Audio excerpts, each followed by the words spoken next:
Welcome to our latest episode of our VidTao Podcast. This is Ian Naj, co-founder of VidTao, and today we have a very special guest, Lili Marocsik. Lili is a former Google rep who actually dove deep into YouTube as a Google rep, became the subject matter expert across most of Europe, and oversaw a ton of ad spend for many huge accounts, small accounts, everything in between. Learned a ton, and then transitioned to actually helping HelloFresh, a company that generates over $6.6 billion a year, helping them scale YouTube ads while maintaining CPAs in her first year, helping transition YouTube to being a sort of really not a very successful channel for HelloFresh to becoming one of their main channels for acquisition and an essential part of their overall marketing mix, using her creative strategies, media buying expertise, and just overall marketing vision. So now she's actually building out the YouTube ad channel for the financial super app Revolut. And she's amazing at making branding and performance work together, measuring it, hitting real performance-based goals while building brand love. And she's actually going to be speaking at our VidTao Live event in Oxford in August 2022. So without further ado, let's chat with Lili. Lili, welcome. Hello, Ian. Thank you for having me. Yeah, of course. Absolutely. So how do you say your last name again? It's Marocsik. I'm Lili Marocsik. Marocsik. Okay, got it. Cool. And so you're originally from Hungary or no, Germany, right? You're born in Germany, but no, I'm actually born in Hungary. Okay. Like yourself is one fourth Hungarian from Yes. what I know. Yeah. My brother, YouTube ads brother. Yes. I was born in Hungary, but at 5 years old, I came to Germany. I did make a couple of attempts to escape the country, but it just drove me back. It's just too nice in Berlin. So that's where I'm based now. Nice. Very cool. So you have a really interesting backstory, or I'd say, like, at least when I know about your recent work has been super interesting, working with some very big, big finance, a very big finance, well-known finance app that shall go unnamed. And then also, also in recent history, HelloFresh, right? But how did it all start for you? Obviously, you just didn't roll out of bed one day and start there. So how did you get started on this? That is true. Yeah. So my marketing career started actually as a Google rep. Like I know that we don't have, or it's not, I'm not a Google rep anymore, but like they don't have a good reputation because some of them, want to sell you more than actually help you with your account. And for the people who don't know what a Google rep does, is like he can look into your account and look for optimizations and just suggest you these optimizations. Then they call you or you have meetings with them. And like from my perspective, this was a super great way to start because I have this really base learning from conversion tracking up, from everything technical, attribution, of course, like all the metrics, etc., like everything that's important. I really learned from the get-go, and that was great. And then I also got to look into so many different accounts, but this was still for Google Ads. So I started with Google Ads, and then at that time I had a YouTube channel which, like, don't search for it, you can't find it anymore. It was really ridiculous, but but I was trying out, like I was really interested in video, and I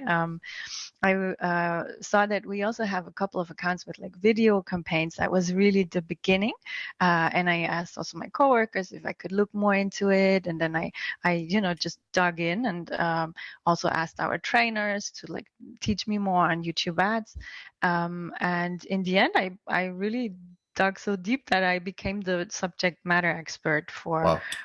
our branch there in Lisbon at that time. And I was starting to give trainings to my peers and like help them if they had the YouTube ads accounts to optimize them. And that was just really great to learn, to understand things a bit better. And then then I had an offer actually to come back to Berlin for an agency, which for my taste didn't run enough YouTube ads. I was sure like I really want to just do that. I don't want to do keywords or display. And that's how I came to Berlin. And then HelloFresh just snatched me out of the fingers of this agency.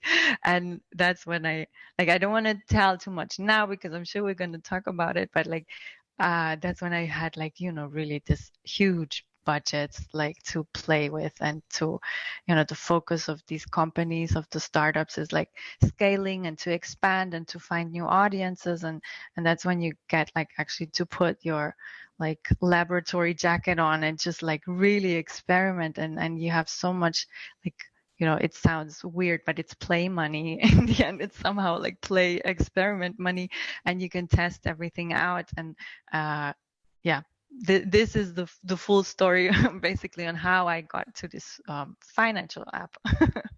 Nice.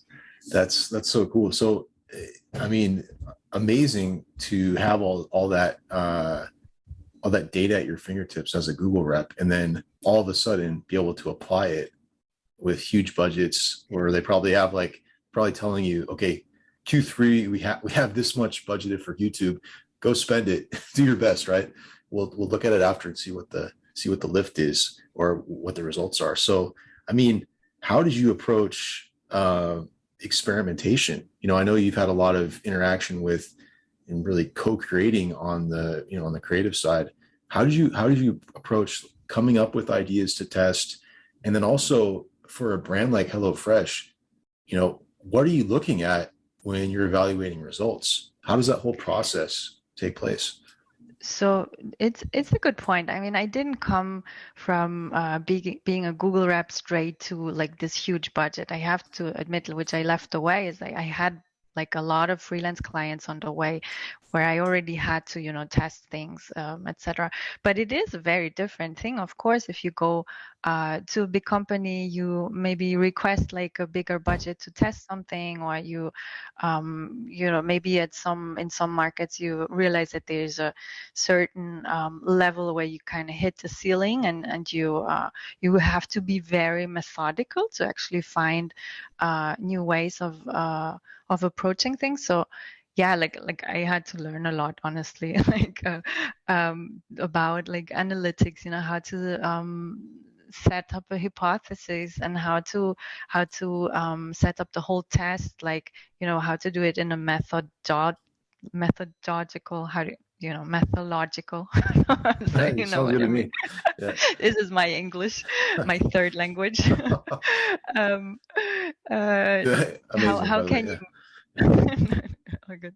How can you test something that you actually can then go ahead and say, okay, look, like this worked. I have the data. I've written it down, and please give me more money to test this in other markets, or do it somewhere else.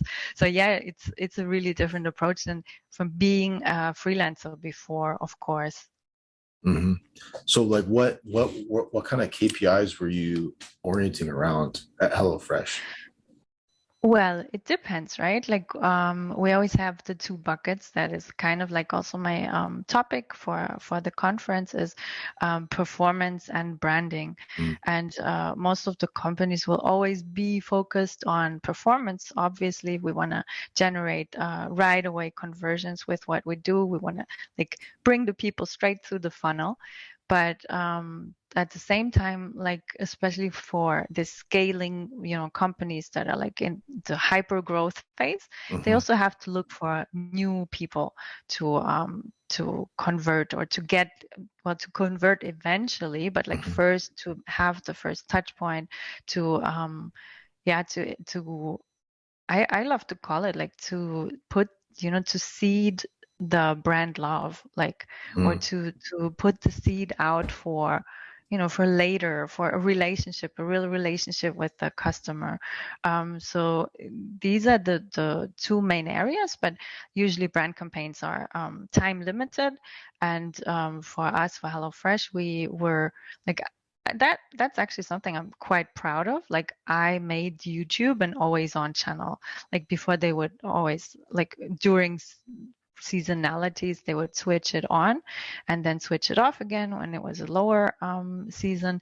But like, we really established it, like, by just improving the performance a lot, and making it an always on channel, and constantly feeding the funnel. Because in my opinion, like, even if it is a performance campaign, you always are going to be with YouTube also like upper funnel. You can go for the lower funnel, and you can target mid funnel, but with like with the audiences being like not as defined, maybe you will always also bring in new people. You'll always have some traffic that is new. You're introducing your brand, building this brand love. And then on the other hand, like with brand campaigns, it's always like this. A brand campaign is planned to be a brand campaign, and just before you start launching, they give you a conversion goal. It's literally always like that. And then you have an asset that is not actually a performance asset, but still you're trying to like get conversions, which is not the mission of the brand thing. But in reality, you will always have a conversion goal. Like, that's going to be your metric no matter what. And then for brand campaigns, additionally, of course, you will look at just really high view numbers, watch time. I think what I would like to like explore more and understand a bit more is like, can I also put maybe an amount to time spent with the brand? Like, can I say, okay, if somebody spends 1 minute, like watches an ad of mine for 1 minute, I'm ready to spend this and that much amount. Because I think I think we should like widen a little bit. View rates is super easy to generate, like to generate very high view numbers. But like, what about the quality? Like, how do we measure the quality actually? What are some hypotheses you have around measuring the quality off of these really super top of funnel branding style campaigns? What have you seen tested, and what seems interesting to you on that front? Like, I like to go a little bit non-conventional here. Like, and this is also hard to measure, but I think it's still relevant. So my favorite thing, and I'm still exploring also this idea, is what is the most immediate action that I can get from a person that is watching my brand video, except for a sale? And for YouTube, I would say it's comment, it's a like, it's that is like really a person going out of their way to write something under your video. And I think we should absolutely pay attention to that. Like, how can we ignore if, let's say, 80% of all the comments are negative? If everybody's like, oh my God, this is so annoying, etc., then I don't think we should ignore this. Like, okay, you could say like most brand videos would be like unlisted, but usually as a big company, you also put the same video online for people to see. So like, I would look at both. In America and in the UK, everybody knows how to like get around the unlisted thing. They will still go and comment on it.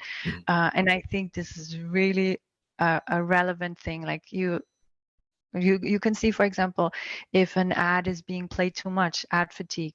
Like, if people are saying, oh my God, this is the 10th time I'm seeing this thing, you probably forgot your frequency cap, but also it says like, maybe you had a little bit too much budget in this campaign. I would say that's my favorite, and I know it's not measurable in the YouTube ads account or in the Google ads account, but I think we have to think a little bit further than that. For sure. That's actually really interesting. I mean, how many of us have actually, even for the videos that we're scaling, have actually gone in and looked at the comments on the unlisted video? Because we all know they're there, right? When we go do our nerdy thing and looking at the ads that we see. That's actually a really good point. That's And definitely, I mean, yeah. this is really for branding. I think for performance, it's normal that, the ratio is going to be really, really bad. And generally, it's going to be more negative comments. But for branding, when that's your mission, to Yep. build trust or to Right. build love and to tell people, hey, this is me. Do you belong to my tribe? Then Right. I think you should check if they are accepting this invitation. For sure. So have you seen any kind of way of quantifying that? Like how, I'm just curious, media mix modeling is a big hot topic at our agency right now. We're doing some stuff in that space. And I'm just curious, have you seen any sort of interesting or even somewhat reliable ways of quantifying things like brand lift, et cetera? Quantifying in what sense? Can you elaborate this for me? Yeah, sure. So I'm just curious, like, have you seen any verifiable or any way of basically measuring? So you're doing these brand campaigns, backing that out to actual sales. Like, how did it actually bring in more revenue for the company? Is there any kind of way that you've, seen those connect, those numbers connect? Well, for the brand campaigns, like of course you can run the brand lift studies that are like offered by Google. You can look at MMM. Like I think you would always look at MMM, right? Like that's the whole point of MMM, right? Like you look back on your historical data, you take everything in account, all the factors, seasonality, channels, online, offline, etc. And then you look for these spikes. You look like, okay, where did we have like really amazing times, and which were those factors? You try to extract them and look like what had this impact actually on it. And do you mean like if this is like connectable to the comments? Probably not. I don't think that's really a deciding factor. That's more for me, as the marketer, to understand, okay, let's say I have 3 videos and 2 of them have like a terrible ratio of comments. Let's maybe take this out for branding for now. But for the measurements for us as a company, I think MMM is perfect because it like, it's this top level decision on like, where does the budget go? Does the brand is generally really hard to measure, but here at least let's look, okay, maybe brand has like a bigger effect on Facebook, or maybe it has a bigger effect on YouTube. Like let's give it more budget and make the this really important decision based on facts instead of assumptions, because like brand is just a super tricky hard measurable thing. Yeah. Like, yeah. That's great. So basically what I hear you saying is that, so at, the level of people allocating budgets at companies like HelloFresh, that's their sort of their most dependable source of truth is the MMM. Would you say, in terms of, Yeah. I would say that's the intention. That's how it's planned. But sometimes all of a sudden, one market has like this huge budget left over, or another channel is not able to spend it efficiently, and all of a sudden you have like I don't know, 100K per month that you're supposed to spend. So like in reality, it can definitely look different, but this is like how, the planning is done, how also the evaluation maybe after each quarter for each market is done to look at, where was actually the real impact. That's super interesting. So what's like so if you're evaluating, let's say you're evaluating Q2 when you're in Q3, how quickly are you able to execute on your findings from Q2 and apply them? Ooh, that's a good question. So the thing is, the analytics team will still need a while, to go through the whole data. I mean, it's a lot of data, it's a lot of factors. You have to make sure that your assumption is right, that what you are identifying is really the factor. So that takes already a couple of weeks, and then I would say, well, let's look at it from a channel perspective, right? Like, you would usually probably more set the budget for the next quarter. Actually, we were quite flexible. Like, we would also sometimes make changes for the next month already. So if we see, okay, this was super efficient, and I'm hitting also my CPA target, I could ask for more money as well.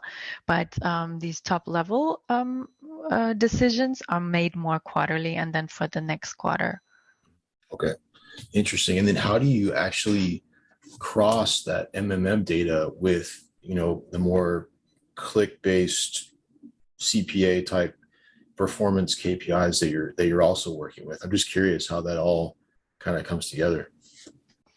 I think, the MMM model says, okay, YouTube is valuable. Mm-hmm. It's maybe not, it doesn't have the same CPAs as maybe a search, obviously, or display has, but it is valuable. We can tell that there is a spike in all the other, I don't know, channels, or there is definitely an effect on search traffic, for example, or something else. And then based on that, you just extend the CPA of YouTube. Like, I think it's still something that companies are struggling with, to understand that, yes, YouTube does have a bit of a higher CPA for certain products. Of course, it totally depends on the product as well. But generally, I would say it's true. I mean, how are we gonna compete with super high intention search, right? People are like in the moment of converting versus trying to expand our reach and trying to bring more people into our funnel. Obviously, the intention is very different. But for companies that are wanting to scale, that need to maybe also differentiate themselves from other brands, from competitors, it totally makes sense to use YouTube with a bit of a higher CPA. And there's a number I'm gonna call out, like what Google has told me in my times during HelloFresh is that you would typically take for this type, right? Not like straight performance. I'm talking about like scaling companies. You would take the display CPA times 3, and that would be your YouTube CPA. Interesting. And so that numbers they come up with for companies like HelloFresh that are aggressively trying to grow. Yeah. Yeah, and that also have a bit of a brand mission in general, I would say. Interesting. Exactly. So let's talk a little bit more granularly about on the creative side. How are you deciding which weapons you're going to have in your arsenal? Which videos are going to be built? Like what kind of angles you're going to hit? How does all that happen? That's such a super creative process. Like, I love it. Actually, that's my favorite part. So what I think about, I really believe that no matter if branding or performance, that we actually have to speak to the emotions of the person, like to the deeper desires, like what, they don't just want a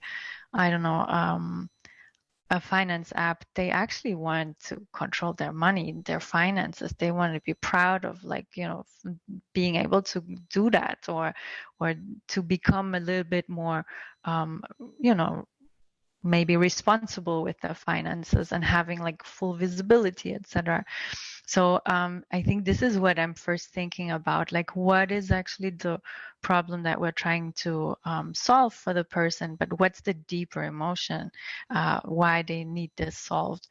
And then it depends, I think, what kind of, what is the product, like how much explanation does the product need? Is it something that everybody knows of, or is it like like at HelloFresh, it depended on the market. In some markets, you totally had to still explain what it is and introduce it.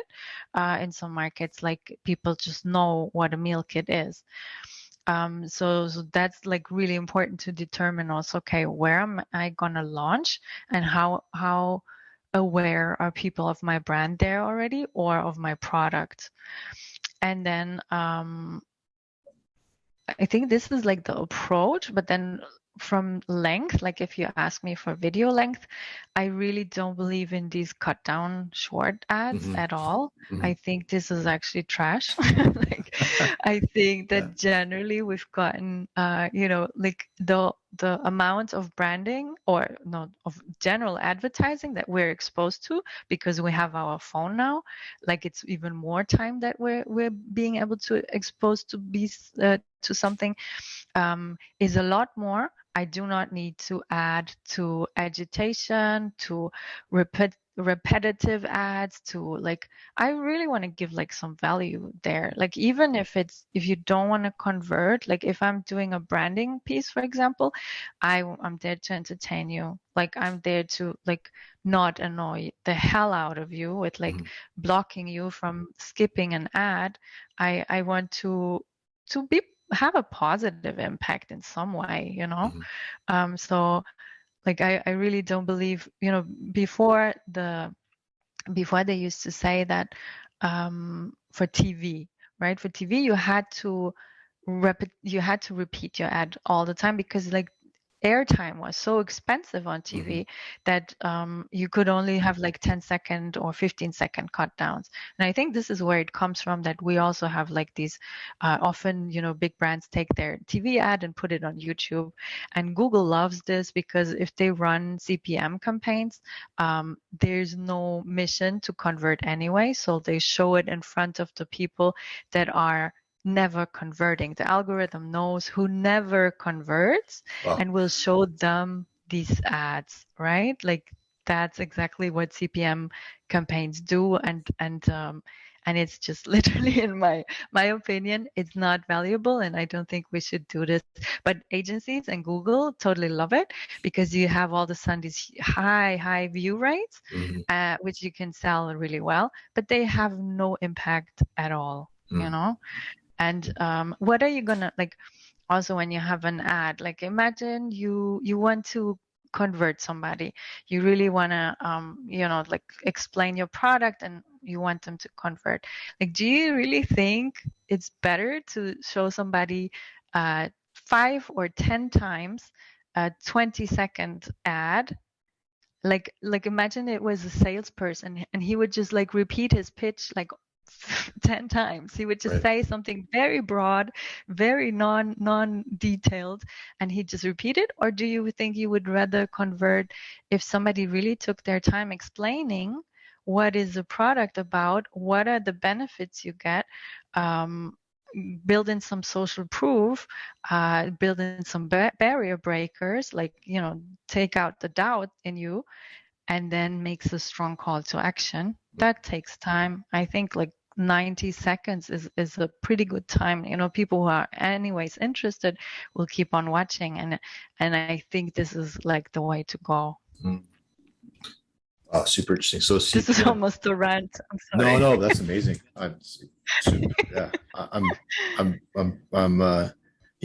really impressed. So basically CPM is just garbage inventory CPM campaigns. Yeah. It's like the remnant inventory. Yeah. I mean, if you look at the placements, right? Like where your ad played, it's just the most trashiest, traffic. Like it's music and baby channels and stuff. Okay, got it. People are just, they're not actually having any intent to engage or click or do anything. No, Yeah, just no. skip. Yeah, interesting, super interesting. Um, wow, that's very cool. So, I mean, what does the so what is the creative generation and then iteration process look like? So you're talking about really digging into these emotions. I mean, is this something that is really intuitive for you, or is it something that you're going out and somehow accessing ideas about?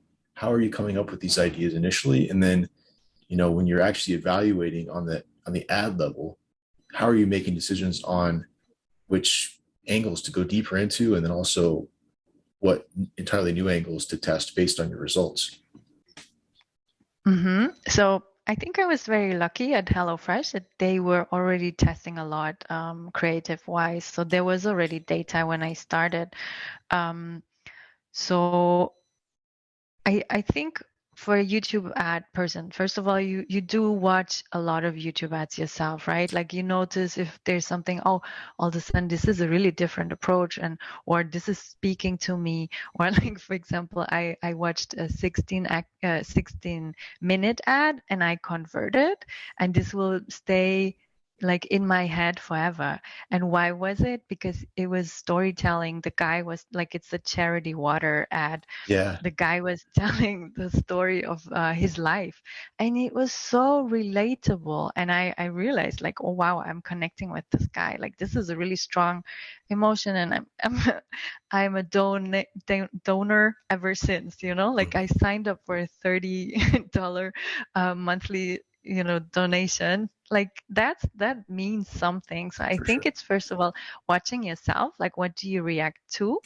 but then also digging through the data, like the things that we had. Of course, you look at it and you make an assumption, like you say, let's say 5 different assumptions, like this ad is an influencer ad, like it's an influencer talking. This ad is also super relatable.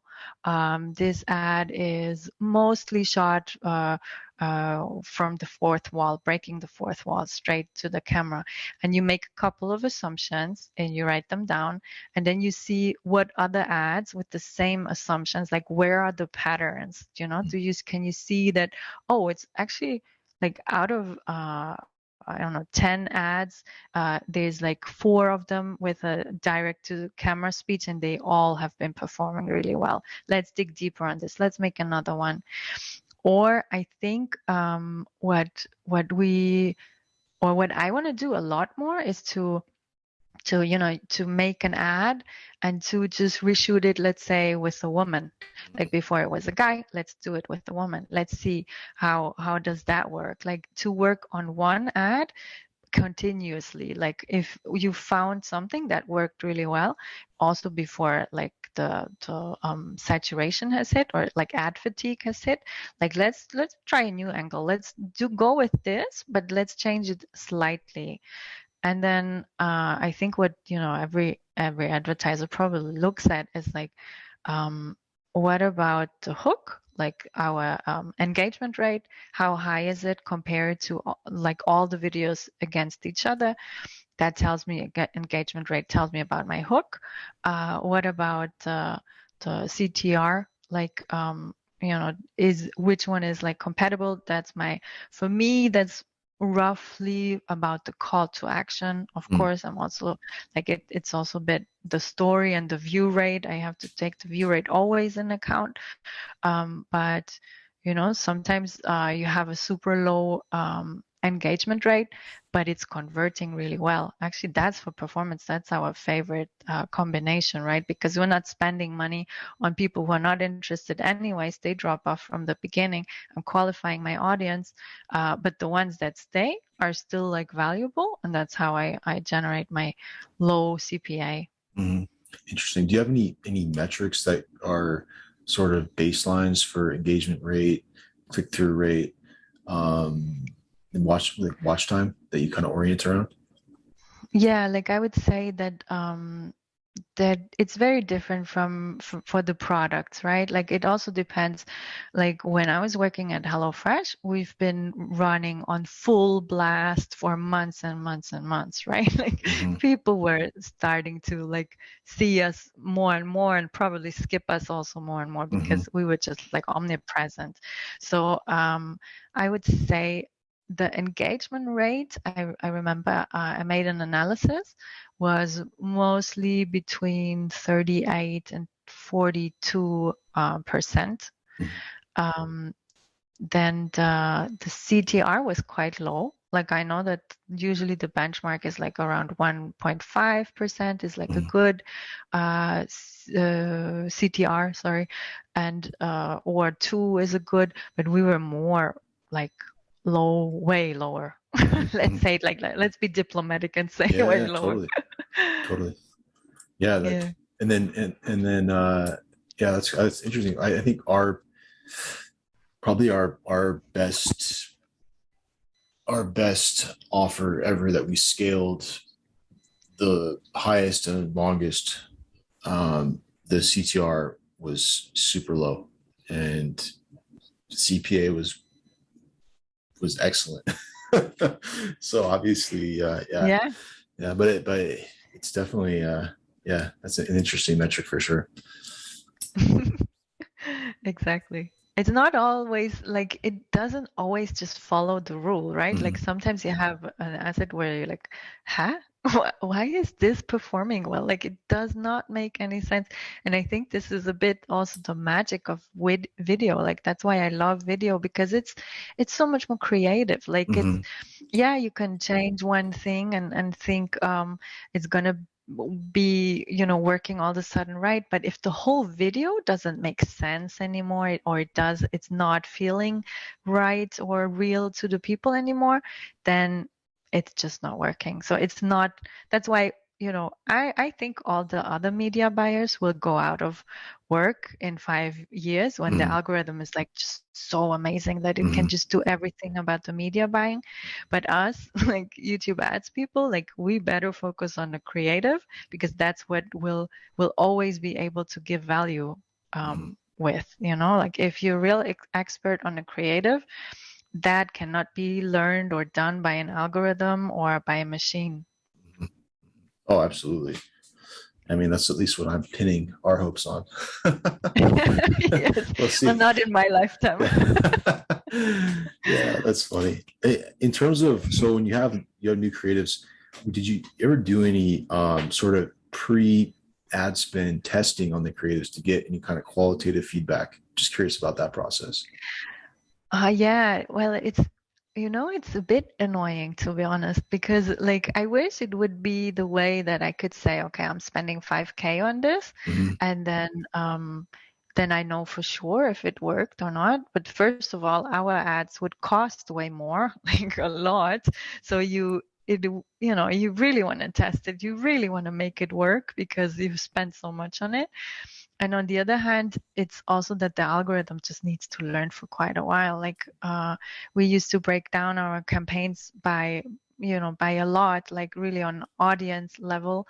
And then, well, what are you going to test with 5K? Like, are you going to test a couple of audiences? Are you going to test all of the audiences? You can't, obviously. So you really need to spend a bit more to have like this real numbers. So I stopped like doing these like tiny balloons, like test balloon things. But ultimately, of course, it has to perform against other assets. Like, of course, you're going to stop an asset that just doesn't perform over time, or over a certain spend. I think spend is the more important thing to watch out here. Interesting. So when you were, let's say, how does the concept go from just a concept to becoming an ad? Is there any kind of intermediary steps where there are people in the, say, target demographic there's some kind of qualitative data that you're getting from them, and then that informs the final ads that are then that you're actually putting out there and testing on the ad platform? Well, I would say it this way. Every company of that size that I've worked with knows pretty well who's their audience, Hmm. like has, of course, the demographic already, like through all the other channels. If you don't have YouTube yet, like they know who converts typically.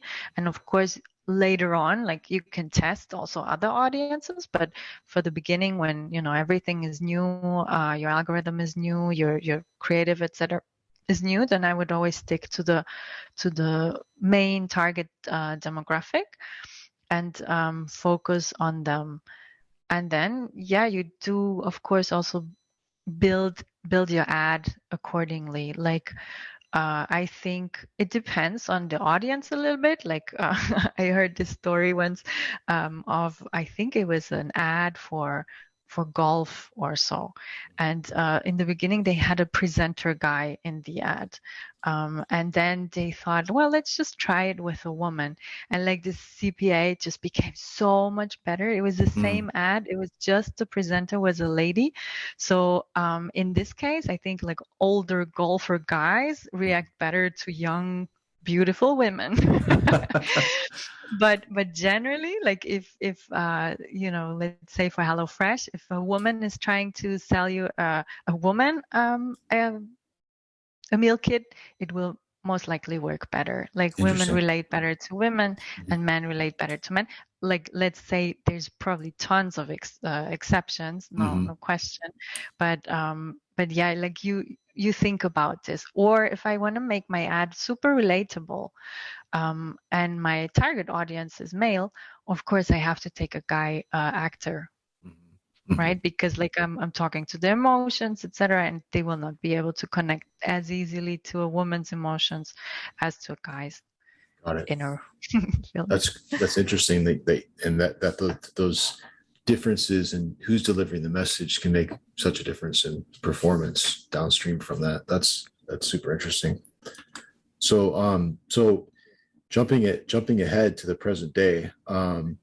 So you're going to be presenting at our event in Oxford, which is really exciting. And Yeah, yeah, great. it's very cool. And I'd love to hear more about what you're going to talk about.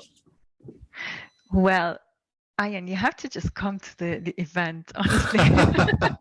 Okay, I'm I'm joking, convinced. I'm but convinced. like this is my call to action actually for the event, Like I think it's going to be so interesting. Like I also want to make sure that everybody who's there is going to listen to my event and is not somewhere on coffee break. So so I don't want to tell too Okay. much, but like of course I'll talk about my favorite topic, like branding and performance. What are the differences? How can we measure it?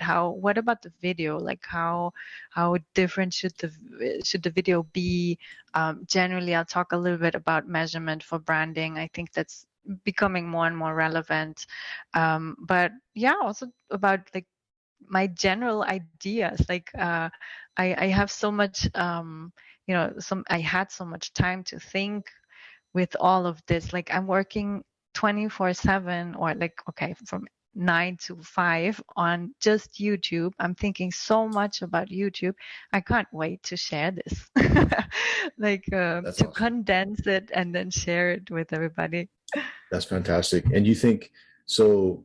At what point, like going back to your experience at Google and seeing all these different accounts, and then applying what you've really learned with managing these huge budgets and having the branding approach and the performancing approach hybrid together, what do you think can companies who aren't HelloFresh, who don't have, say, hundreds of millions of dollars in funding, what are some takeaways on the branding side that you think can really be helpful for smaller companies who maybe are looking for a more immediate return on investment in terms of ad spend?